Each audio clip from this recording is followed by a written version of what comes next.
প্রদান করেছেন ট্রাইব্যুনাল। এবং এই রায়ের পরে রায়ের শেষ প্যারাতেই উল্লেখ আছে যে এই রায়ের একটি সার্টিফাইড কপি ট্রাইব্যুনালের প্রসিকিউশন পাবে এবং একটি সার্টিফাইড কপি এই মামলায় যে আসামি উপস্থিত ছিলেন তিনি পাবেন, এবং যে আসামিরা পলাতক আছেন তারা যদি 30 দিনের মধ্যে সারেন্ডার করেন অথবা গ্রেফতার হন তাহলে তারাও এই রায়ের একটি সার্টিফাইড কপি পাবেন ফ্রি অফ কস্ট। আরেকটি কথা ট্রাইব্যুনাল বলে দিয়েছেন, সেটা হলো যে এই রায়ের আরেকটি কপি ডিস্ট্রিক্ট ম্যাজিস্ট্রেটের কাছে, মানে ঢাকার জেলা প্রশাসক যিনি as well as district magistrate, ওনার কাছে ফর কমপ্লায়েন্সের জন্য যাবে, এটার কার্যকারিতার জন্য। এটাই হলো রায় বলা আছে এবং এটাই হবে। একটা বিষয় জানতে চাই, সেটা কবে নাগাদ? এইটা রায় প্রস্তুতি সাপেক্ষে, যে রায় তো কালকে প্রদান করা হয়েছে, এখন এই রায়ের কিছু অফিসিয়াল কার্যক্রম থাকে, সেগুলো সম্পন্ন হলেই রায়গুলো যথাযথ কর্তৃপক্ষের কাছে চলে যাবে। সম্পত্তি বাজেয়াপ্তের বিষয়ে নিয়ে একটু বলেন, আসলে কীভাবে সরকার এটা করতে পারে, বা যেহেতু সাবেক প্রধানমন্ত্রী এবং সাবেক স্বরাষ্ট্রমন্ত্রীর সম্পত্তি, তো বিষয়টা নিয়ে এইটা এই ট্রাইব্যুনালের ইতিহাসে প্রথম এরকম কম্পেনসেশনের রায় প্রদান করা হয়েছে। এইটা আসলে আইনে যেটা বলা আছে সেটা হলো ট্রাইব্যুনালের সকল রায় গভর্নমেন্ট এক্সিকিউট করবে। এখন এই রায়ের কপি যখন ডিস্ট্রিক্ট ম্যাজিস্ট্রেটের কাছে যাবেন, ওনারা সিদ্ধান্ত নেবেন যে এর কোন অংশ ওনারা কীভাবে কার্যকর করবেন। আমরা যেটা করব সেটা হলো যে দুজন আসামি পলাতক আছে তাদের বিরুদ্ধে একটি গ্রেফতারি পরোয়ানার কপি সহ রেড নোটিশ জারির আবেদন করা আছে আমাদের আগেই। সেটাকে এখন মডিফাই করে গ্রেফতারি পরোয়ানার বদলে একটা কনভিকশন ওয়ারেন্ট, এই কনভিকশন ওয়ারেন্ট বা সাজার পরোয়ানা মূলে আমরা তার বিরুদ্ধে আরেকটি ইন্টারপোলে নোটিশ জারির জন্য আবেদন করব থ্রু ফরেন মিনিস্ট্রি। এটা আমরা করব এবং এটার কাজ অলরেডি আমরা শুরু করেছি। প্রসিকিউশন না, এটা প্রসিকিউশন করবে চিফ প্রসিকিউটর কার্যালয়ের পক্ষ থেকে, এটা ফরেন মিনিস্ট্রিকে পাঠানো হবে, ফরেন মিনিস্ট্রির মাধ্যমে এটা ইন্টারপোলে যাবে। আবেদনটি আমরা করব না, এটা এখনই আমাদের কাজ শুরু হয়ে গেছে, জাজমেন্ট হাতে পেলেই আমরা এটা পাঠিয়ে দিব। চৌধুরী আব্দুল্লাহ মামুনকে 5 বছরের সাজা দেওয়া হয়েছে, আসলে ট্রাইব্যুনাল আইনটা কি, যদি রাজসাক্ষী থাকে সেই আইনটা কি? এটা এই আইনের সেকশন 15-এ বলা আছে যে যদি উনি ট্রু অ্যান্ড ফুল ডিসক্লোজ করেন তাহলে ট্রাইব্যুনাল তাকে ক্ষমা করে দিতে পারেন। ক্ষমা তো মানে হলো যে একদমই ক্ষমা করে দেওয়া, কাউকে ক্ষমা করলে তো আর ভেতরে কিছু থাকে না। কিন্তু ট্রাইব্যুনাল আবার অবজারভেশনে বলেছেন যেহেতু এই অপরাধের নৃশংসতাটা খুবই মারাত্মক, এই জন্য উনি পুরোপুরি ক্ষমা না করে ওনার শাস্তি প্রদানের ক্ষেত্রে একটু লেন অ্যান্ড ভিউ নিয়েছেন এবং যার কারণেই তাকে 5 বছরের শাস্তি প্রদান করেছেন। এটা কি পুরো আইনের যে কিয়াটা বলা যায় যে এটা কি ট্রাইব্যুনালেরই পুরোপুরি এখতিয়ার যে ক্ষমা? আইনের ভাষাটা এরকমই যে ট্রাইব্যুনাল করতে পারেন, এরকম করা আছে যে করতে পারেন, যেহেতু এটা ট্রাইব্যুনাল এখতিয়ার যে এটা বেশিও করতে পারেন ও আংশিকও করতে পারেন।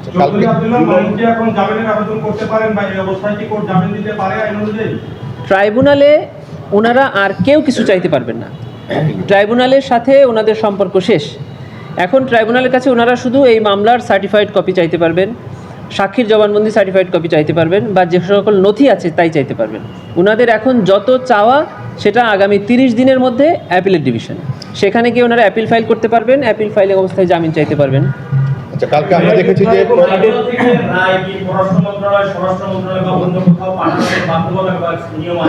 না, এই রায় 3টি জায়গায় যাবে।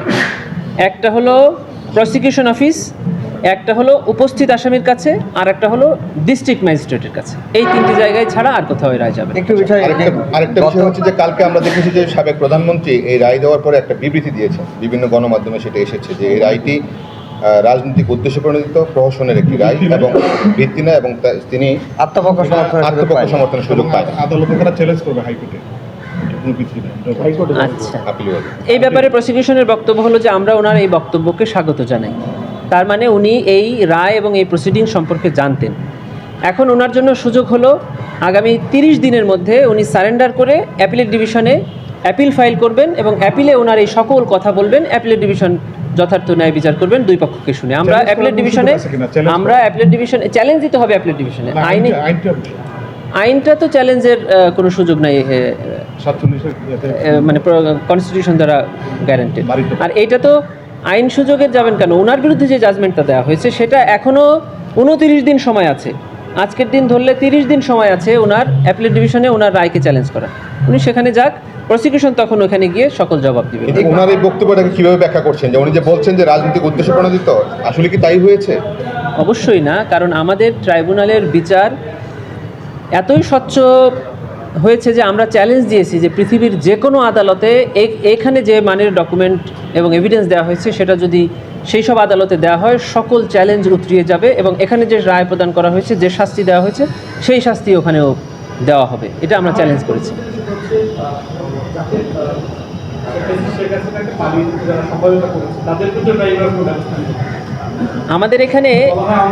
আমাদের এখানে ট্রাইব্যুনালের যারা সেকশন 3(2) এর অধীনে অপরাধ করেন, অর্থাৎ মানবতা বিরোধী অপরাধ করেন, তাদেরকে শাস্তি দেওয়ার বিধান আছে।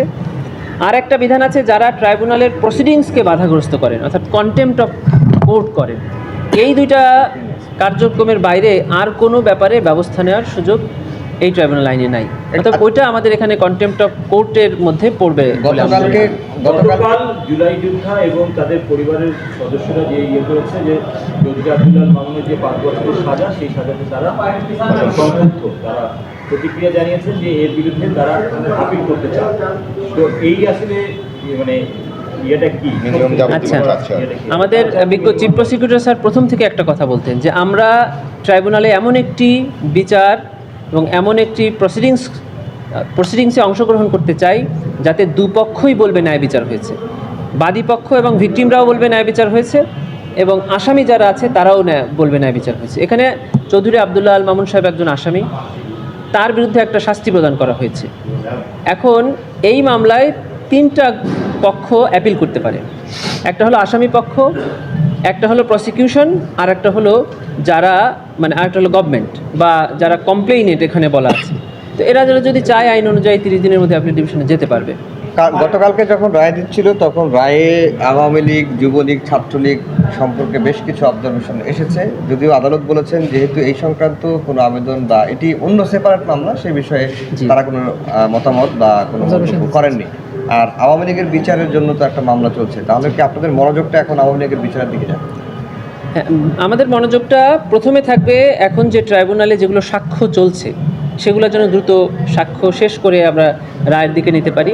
যেগুলো সাক্ষ্য গ্রহণ পর্যায়ে আছে সেগুলো দ্রুত সাক্ষ্য শুরু হয়, আর যেগুলো ইনভেস্টিগেশন চলছে সেটা তো আমরা দেখবই। যেটা শেষ হয়ে গেল এটার বাইরে আর 3টি মামলা আছে। কোনটা? একটি হলো গত 15 বছর ডিজিএফআই এর যে বন্দিশালা অর্থাৎ জেআইসি, সেখানে যে গুম এবং নির্যাতন হয়েছে তার বিরুদ্ধে একটি মামলা। আরেকটি হলো র্যাবের টিএফআই সেলে যে নির্যাতনের অভিযোগ তার একটি মামলা, এবং শাপলা চত্বর গণহত্যা, যেটাকে শাপলা চত্বর ম্যাসাকার বলা হয় 2013 সালে, সেই ঘটনার একটি মামলা। এই 3টি মামলা এখনও এই ট্রাইব্যুনালে ওনার বিরুদ্ধে বিচারাধীন আছে।